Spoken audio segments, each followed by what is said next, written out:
sahabat Gema Lasala yang terkasih, hari ini Minggu 8 Oktober 2023. Bacaan diambil dari Injil Matius bab 21 ayat 33 sampai 43 dengan tema bersyukur karena dipercaya. Sahabat-sahabat Gema Lasala yang terkasih, kita sadar dalam hidup kita bahwa yang namanya sebuah keinginan itu tidak akan ada habisnya. Maka orang mengatakan bahwa tolong lihat apa yang menjadi kebutuhanmu, bukan apa yang menjadi keinginanmu. Agar apa? Agar kita menjadi orang-orang yang bisa bersyukur, bisa merasa cukup dengan apa yang Tuhan berikan dalam hidup kita. Bacaan yang kita dengarkan hari ini kisah tentang penggarap kebun anggur. Kita bisa melihat bagaimana sungguh-sungguh banyak orang dipercaya oleh Allah, oleh pemilik kebun anggur untuk mengejarkan kebun anggurnya. Mereka sudah bahagia, mereka sudah sejahtera. Tapi satu kelemahan mereka adalah mereka tidak pernah bisa merasa cukup atas apa yang mereka terima. Akibatnya apa?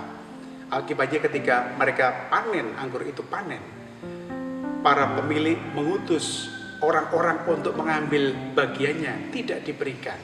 Bahkan ketika putranya yang tunggal itu dipercaya akan bisa mengambil bagiannya, malah disiksa, dibunuh, dan kemudian diabaikan begitu saja.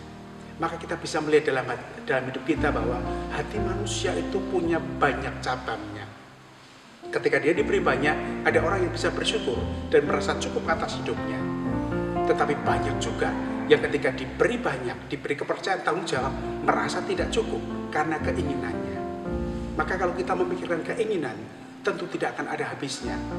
Kita sebagai orang bijak, kita diajak agar sungguh-sungguh kita melihat apa yang menjadi kebutuhan kita dan bersyukur ketika apa yang sudah menjadi kebutuhan kita bisa terpenuhi. Maka satu tips kecil yang bisa kita terima, yang bisa kita renungkan dalam hidup kita sehari-hari adalah, pertama, belajar untuk merasa cukup atas apa yang Tuhan berikan dalam hidup kita. Kalau kita merasa cukup, kita akan penuh hati yang bisa bersyukur kepada siapapun juga. Yang kedua, bersyukur atas tanggung jawab, atas peran, atas keterlibatan yang Tuhan percayakan pada kita.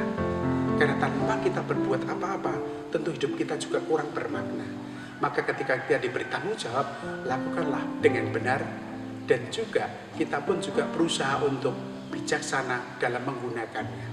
Tanpa dua sikap ini, bersyukur dan bertanggung jawab atas apa yang Tuhan karuniakan pada kita, tentu segala sesuatunya menjadi hampa dan sia-sia. Kita akan jadi kurang dan syukur akan jauh dari hidup kita.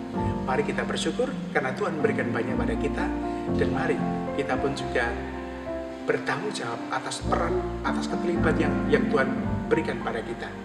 Kalau dua hal kita hidupi dalam hidup kita, saya percaya kita menjadi orang-orang yang berbahagia dalam hidup. Tuhan memberkati.